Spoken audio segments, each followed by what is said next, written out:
Fanatics also reported a 100% increase in sales for WNBA specific merchandise. It started with Caitlin Clark. And so now that we know all of this, and we've known that for months, now we get to turn around and look and see what exactly is it that the league will do knowing that she's out for the next 2 weeks. I'm not saying I know for sure what's going to happen, but I have an idea. Just when it seemed like the WNBA was finally hitting its stride, poised to ride the golden wave of Caitlin Clark straight into mainstream stardom and financial success, this happens. And by this, I mean the injury that sent shockwaves through the basketball world, leaving fans, analysts, and even Stephen A. Smith himself absolutely reeling. Unfortunately, though, the celebration in the WNBA, it was cut short yesterday afternoon as WNBA players learned the harsh lesson: be careful what you wish for. Headline at the New York Post: Caitlin Clark sidelined with Indiana Felines announcing shock injury. Keyword: shock. This injury was shocking, but not for reasons that you may think. Caitlin Clark, the phenom who single-handedly transformed women's basketball from a niche passion into must-see TV, the kind that makes people cancel dinner plans, is now stuck on the sidelines with a left quad strain. 2 weeks minimum, they say. That's 2 long weeks of the WNBA scrambling to act like losing their biggest star, their golden goose, their walking ratings machine, won't send viewership plunging like a house of cards in a hurricane. Everybody was moving Caitlin Clark games to bigger facilities because everyone was selling tickets. There were ratings. It was a ratings bonanza. Now with Caitlin Clark not playing, what do? Well, when you change your situs, guess what? You can't change it back. Yep. The tickets are literally half the price, and there are entire sections of the stadium that have not sold any tickets. And who's the first to absolutely erupt over this? None other than Stephen A. Smith, the loudest voice in sports and one of Caitlin Clark's earliest, fiercest defenders. While half the WNBA establishment treated her like some basketball tourist who stumbled into their league by mistake, Stephen A. was already shouting her praises from the rooftops. Now he's calling out the chaos for exactly what it is. Thanks to Clark, Indiana led the league in attendance both at home and on the road. The Fever averaged 17,035 fans at home and over 15,000 on the road. 4 teams moved home games to bigger arenas when Indiana came to town to accommodate more fans. That's about Caitlin Clark. How do we know this? Attendance for the entire league was up nearly 50% last year, according to data from across the timeline, and Indiana led all teams with an average attendance of 17,035. That was up 319% from the year earlier. Stephen A. didn't just weigh in on Caitlin Clark's injury, he went absolutely nuclear. And honestly, it's about time someone did. While everyone else is busy tiptoeing around the obvious, trying to stay politically correct, and pretending Clark isn't literally carrying the league on her back, Stephen A. is out here dropping truth bombs that would make a mathematician cry tears of joy. We'll find out. We don't know yet, he said when asked how much of a blow her absence could be. But I'm going to be really interested in seeing what kind of effect this has on the WNBA's ratings. Because if, for some reason, there's a precipitous drop-off, then everybody needs to stand down. We'll find out.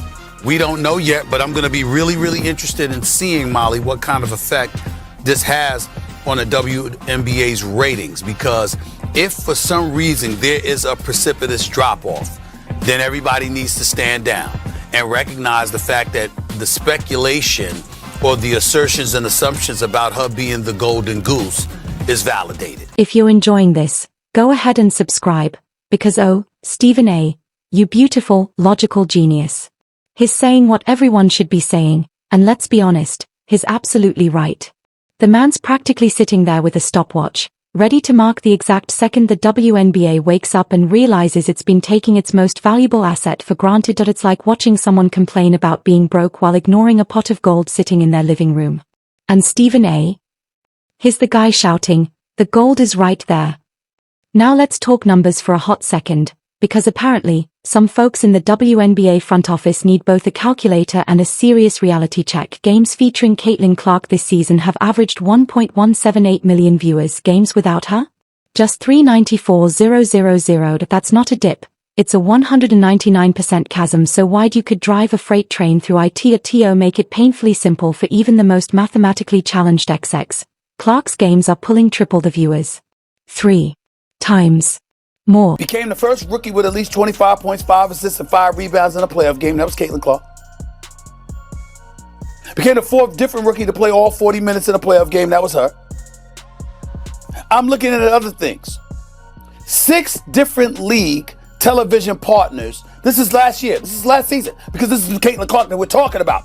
6 different league television partners set viewership records that year, her rookie year, for its highest viewed WNBA game. Do you know every one of those games, including the Indiana Fever? But here's where it gets really spicy. Stephen A. Smith isn't just upset about Caitlin Clark's injury. He's been building to this moment for months. This is a man who's watched the WNBA stumble and stall, unsure of how to handle the unprecedented spotlight Clark brings. He's seen legends like Cheryl Swoops treat Clark like an interloper instead of the generational talent and marketing gift the league has been waiting for. He's watched Commissioner Kathy Engelbert and the league's leadership respond with lukewarm enthusiasm when they should have been throwing parades and seizing the moment. And now, with Clark sidelined, Stephen A. is dropping the most dramatic, and frankly, well-earned, "I told you so" in sports media. Recognize the fact that the speculation, or the assertions and assumptions, about her being the golden goose is validated, he said. And if that happens, then you ride that wave. Rising tide lifts all boats. And if this is the magnetic traction that draws viewers to the WNBA, and her absence over the next 2 weeks due to that quad strain provides further evidence of that, then everybody needs to accept it, stand down, and ride that wave. Translation? The WNBA's ratings are about to nosedive, and Stephen A. is more than ready to use that data like a sledgehammer against every player, exec, and analyst who refused to admit what's been obvious all along. Caitlin Clark isn't just part of the story, she is the story. And if this is the magnetic traction that draws viewers to the WNBA, and her absence over the next 2 weeks due to that quad strain is providing further evidence of that, then everybody needs to accept it, stand down, and ride that wave.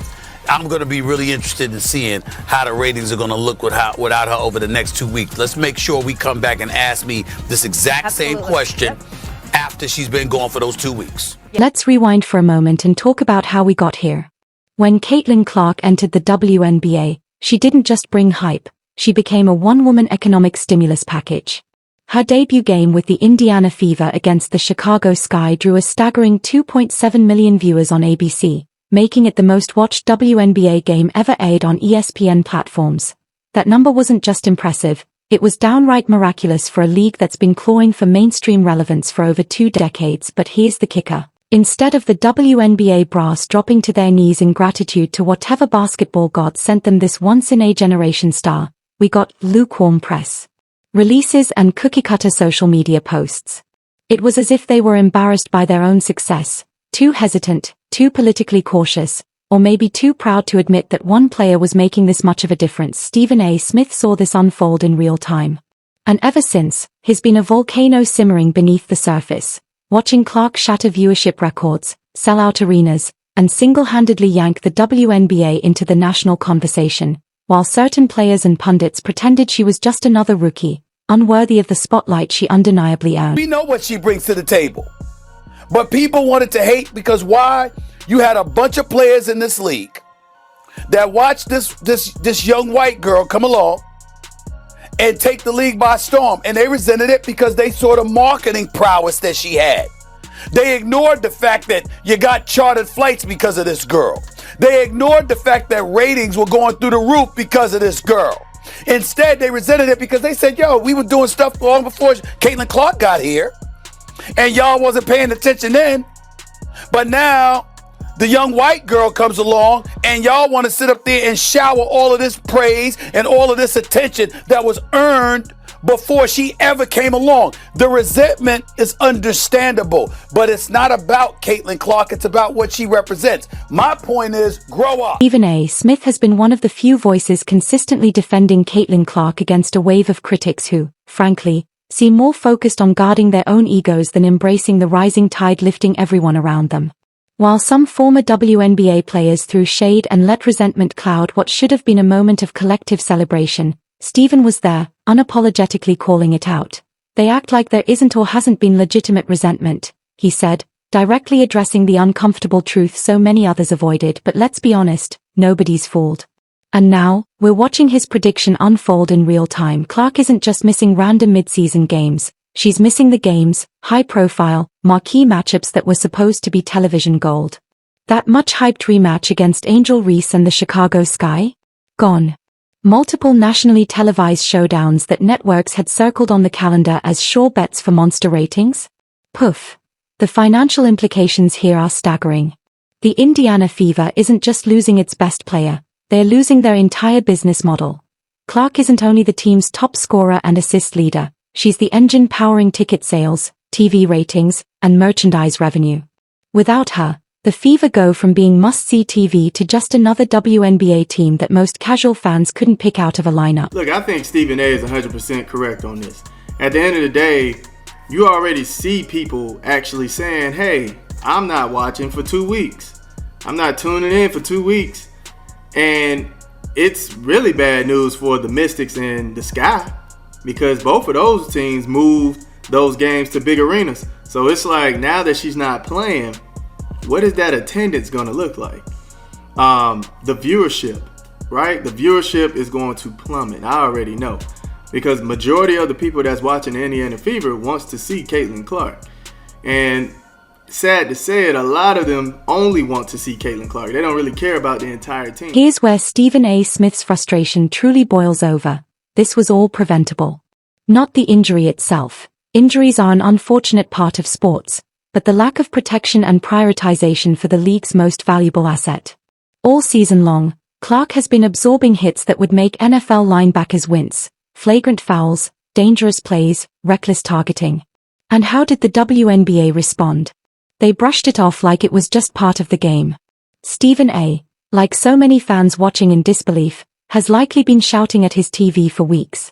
Here you have a player who is quite literally transforming the league's fortunes in real time, and instead of safeguarding her, of wrapping her in metaphorical bubble wrap and recognizing her as the walking investment she is, the league let opponents treat her like a tackling dummy. It's not just poor judgment. It's corporate malpractice. The numbers tell the story as clearly as Stephen A. has. Clark's most recent game before the injury, a narrow loss to the New York Liberty, drew 2.22 million viewers on CBS, making it the second most watched WNBA game ever on the network. Even in defeat, even in a tough matchup, Clark was pulling viewership numbers that most games in the league's history couldn't dream of touching. And yet, the WNBA let it all ride, without real protection, without real enforcement, without real recognition of just how much they stood to lose. Now, with Clark sidelined, they're about to find out, just as Stephen A. warned, what happens when you gamble with your golden goose. The Fever and the Liberty, peaking at 3.2 million viewers. 3.2. And again, second most viewed game on CBS ever. I have no idea what the most viewed game was. Now imagine those same primetime slots without Caitlin Clark. Imagine trying to look a room full of television executives in the eye and explain why ratings just plummeted by 200%. Imagine trying to convince sponsors that the WNBA is still a worthy investment when the face of the league is sitting on the bench in street clothes. Stephen A. Smith doesn't have to imagine it, he's about to watch it unfold, and you can bet he'll document every painful dip in viewership with the kind of righteous satisfaction that only comes from being right all along. But here's the part that really has him fired up. This didn't have to happen. It was avoidable. If the WNBA had simply treated Clark like the transcendent star she clearly is, if they had protected her on the court, promoted her like the cultural phenomenon she's become, and fully embraced her impact instead of downplaying it like some happy accident, this entire situation could look very different.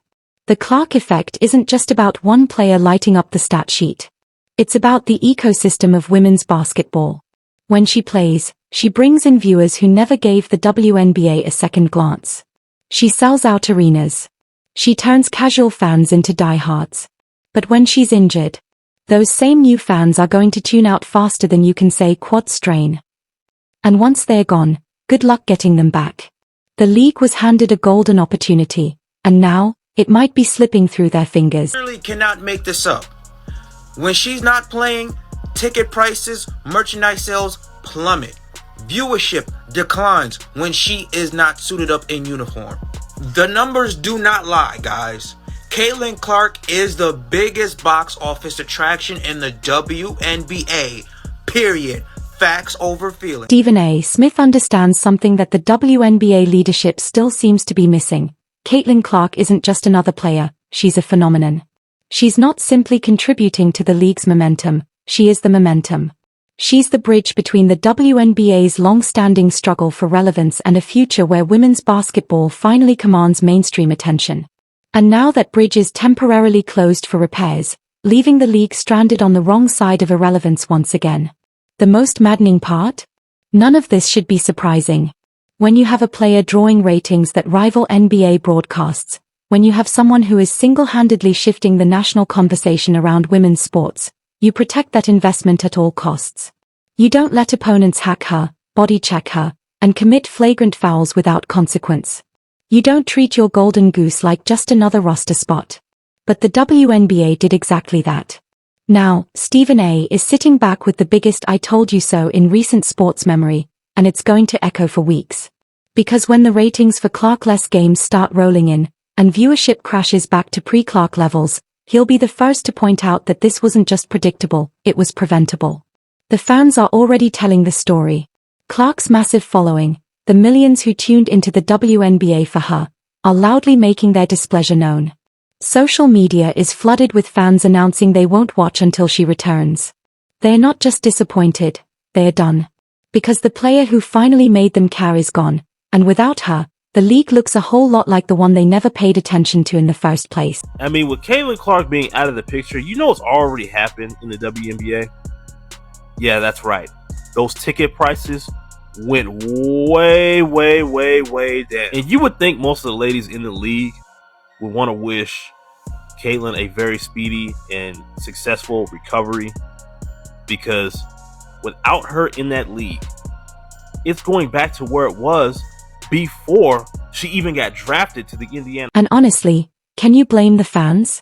If you're a casual viewer who started watching the WNBA because Caitlin Clark turned the game into appointment television, why would you stick around now?